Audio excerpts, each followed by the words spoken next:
খালা দেখেন আমার আম্মা কিন্তু হাত ধরেছে যে নানি দেখেন একটু আমরাকে রাস্তা ছাড়ে। আমরা মরণের খাটলি কিভাবে বাই করব? হ্যাঁ, ওই যে তোমরা আমি ছাড়ছি একটু এতখানি, তুমি এতখানি ছাড়ো। আমি কই আপনি ছাড়ছেন? আমরা তো এখনই তো খাটলি বন্ধ হয়ে যায়, আমরা বার হারার রাস্তা নেই, তো খাটলি বার হাইবে কোনখান থেকে? এবার ওরা বলছি ওই যে আমাদের এদিকে নাই, এটা নাই। বারবার কইছে, আমি যে এটা দেখেন আপা ভালো একটু ছাড়েন, আপনি 2 হাত 3 হাত ছাড়েন, আমার দিক 2 হাত লেলেন। এবার করে বুঝিয়া কইছি ওই না এদিকের কোনো এইদিকে লিখিত নাই। আমার বোনকে বলছে যে 50,000 টাকা দাও তাহলে তোমার রাস্তা দিব। আমি যে 50,000 কিসের টাকা দেবো? ঠিক আছে দেখ, তাহলে আমরা এর হতে চেয়ারম্যান হতে যাবো, এর হতে যাবো, হ্যাঁ হারনের হতে যাবো, নাহলে এর হতে যাবো, যার হতে পা ধরে যেভাবে রাস্তার করবো। ইঞ্জিনিয়ার আসছে, কন্ট্রাক্টর আসছে, সবাই বলছে যে আর ওই বাপের জায়গা একটু ছেড়ে দিলে কি হলো, 2 হাত ছাড়লে কি যা আছে, একটু ছেড়ে দিলে এটা সরকারি জায়গায়, এদিকে কি হবে? একটু মানুষের চলাফেরার রাস্তা তো দিতে হবে। কোন আইনে আছে যে এখনো কয়েছে যে তোমরা টাকা দিও না, আমরা রাস্তা বন্ধ করছি, তোমরা টাকা দিলে রাস্তা ছাড়বো। এটা মুসলিমা ম্যাডাম, আমরা 50,000 টাকা দিতে পারি না, আমরা বলে আমরা এইভাবে আটকে রেখেছি, আমাকে 2 মাস থেকে কত ঘন্টা ঘাটাইছে। তোমার ঘরে জায়গা থাকবে, তোমার ঘরে থুবো, তবে তোমার ঘরে রাস্তা থাকবে, তোমার ঘরে রাস্তার অসুবিধা হবে না। যে এলাকা করে হাঁটাকে বুঝিয়ে চলে গেলো, বুঝিয়ে যাওয়ার পরে মিস্ত্রিরাকে খুঁড়তে পাঠাইলে তখন হারা বাধা দিচ্ছি। তখন আমার জামাই বাধা দিলে, বেটা বাধা দিচ্ছে।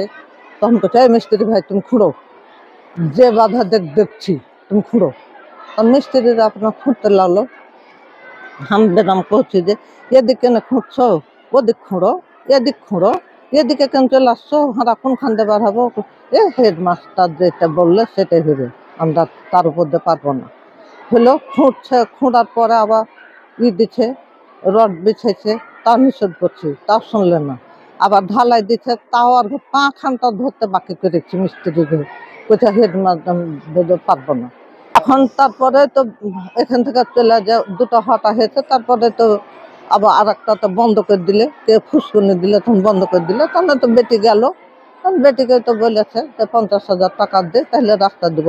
আমরা তো বাড়াইতে হবে আমরাকে, তো এই রাস্তাটা ছাড়লো না, ওই যে তোমাদের রাস্তা থেকে যাবে এ কত কত ভিতরে ভরে দিয়েছি, ভিতরে ভরার পরে যারা আমরা বাধা দিয়ে দিয়েছি, বাধা দেওয়ার পরে ও কইছে আমি অফিসকে জানাচ্ছি, অফিসকে 2 মাস থেকে জানাই দিয়েছি, জানাচ্ছে না। শেষ নিমন্ত্রণ আমি আমার বহিন বেটাকে বললাম যে আলমগীর এই ঘটনা, আমাদের তো বাড়ার কোনো পথ নাই, তো আমরা করবো কি? দিয়া ওকে বলতে যাচ্ছি যে খালা আপনি একটু ধৈর্য ধরে একটু করেন, একটু কমান, একটু জায়গাটা রাস্তাটা ছাড়েন, আমরা বাড়াই। কইছে না রাস্তা ছাড়াবেন না, আমাকে কোনো নির্দেশ দেয়নি, মানে কোনো রাস্তা ছাড়া নির্দেশ দেয়নি কোনো অফিসার। তা বাদে আইলো পিএন অফিসার, আইলো এলজিটি অফিসার, আইলো তারপর এই আপনার শিক্ষা অফিসার আইলো, আপনার ম্যানেজার আইলো, আপনার কন্ডাক্টর আইলো, সবাই এসে বলছে যে না এটা উঠে করতে হবে।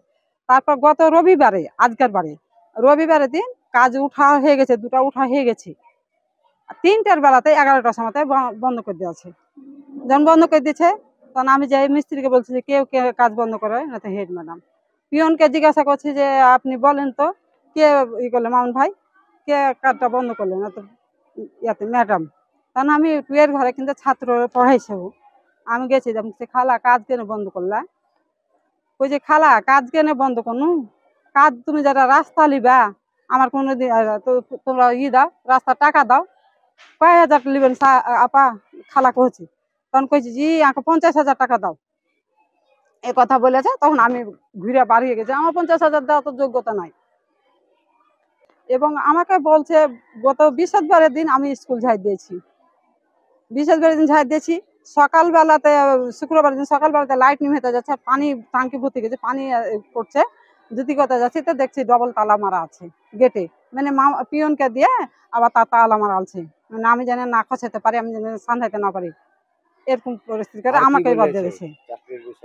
চাকরি বিচারে তো বলছে মামুন যে তোমাকে স্কুলে আসতে মানা করেছে, মানে পিয়ন মানা করছে, পিয়নের হাত দিয়ে মানা করেছে আমাকে।